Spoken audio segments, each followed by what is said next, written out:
When I first read The Shallows, it was such an exciting story. It just grabs you on such a primal level. The power to survive, the power of will. You immediately imagine, what would I do if I was in this situation? It's a big challenge to make a movie like this. I have done movies before that are, very high concept, but these had elements that they're all scary by themselves. It has one location, has water, only one character, live animals, and a CG monster. Put together, they make a mega challenge for a director. Everyone says making a movie on water is the most difficult thing on earth, and you think, how hard can it be? It's really hard. The weather changes every 10 minutes, or there's mechanical things that don't work because the ocean is stronger than you think it's going to be. Everything about shooting in the water is hard.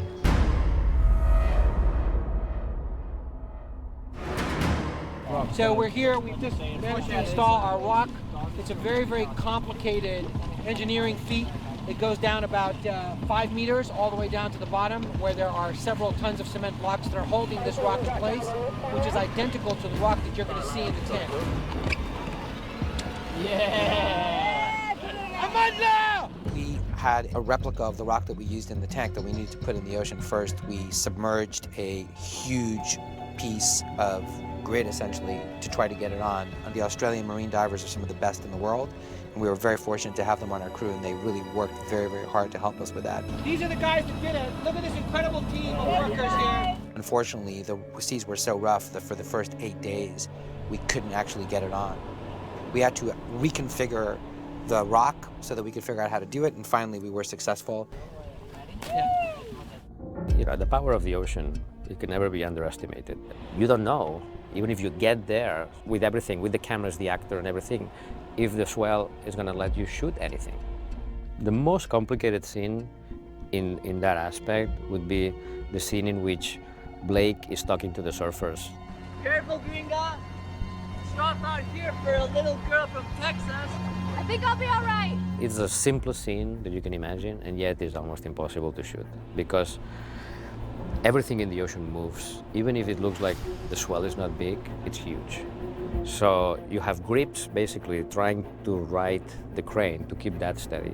At the same time, you have divers holding Blake, because if they don't hold her, she's gonna drift. So in order to do like a 2-minute scene, it takes like an entire day. There's another scene in which we have to capture the point of view of Nancy from the rock as the surfers are coming to her.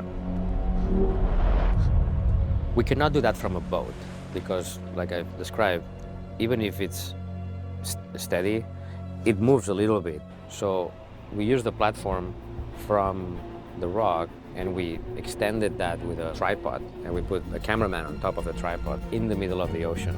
So you're trying to do something that is very technical, yet everything around you is very chaotic. It's pretty crazy, but we did it. It makes me really proud to be part of this team, but especially Blake. Once she was in the water, she wouldn't leave the set until we made sure that everything was absolutely perfect and we got everything that we needed. It's a very, very, very physical film, so I had to train not only to learn how to surf as best as possible, but there was a lot of just endurance training and physical training for my body that I had to do, but it made me proud to be able to do that work. I think it's physically very exhausting. She, got in extraordinary shape to do the role because it wasn't about looking good in a bikini as much as it was about being able to do the physical action that she needed to do to pull off the role and to be believable as a surfer.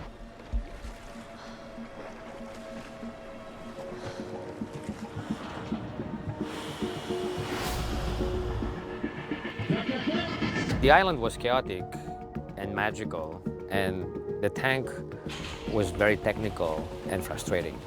You could control aspects of it, but there were a lot of limitations.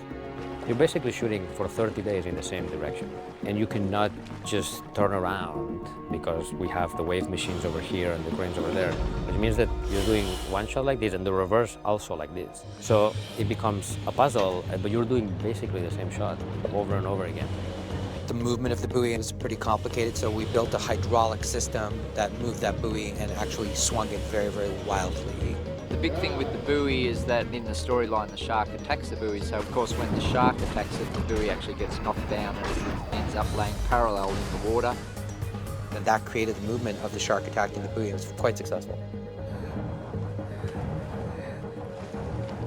In any movie that it's sort of a survival story, us as people that make them have a journey as well in making them. And I think this movie has had a journey for me that equals the journey of the character, which is, you know, having survived the experience and grown from it.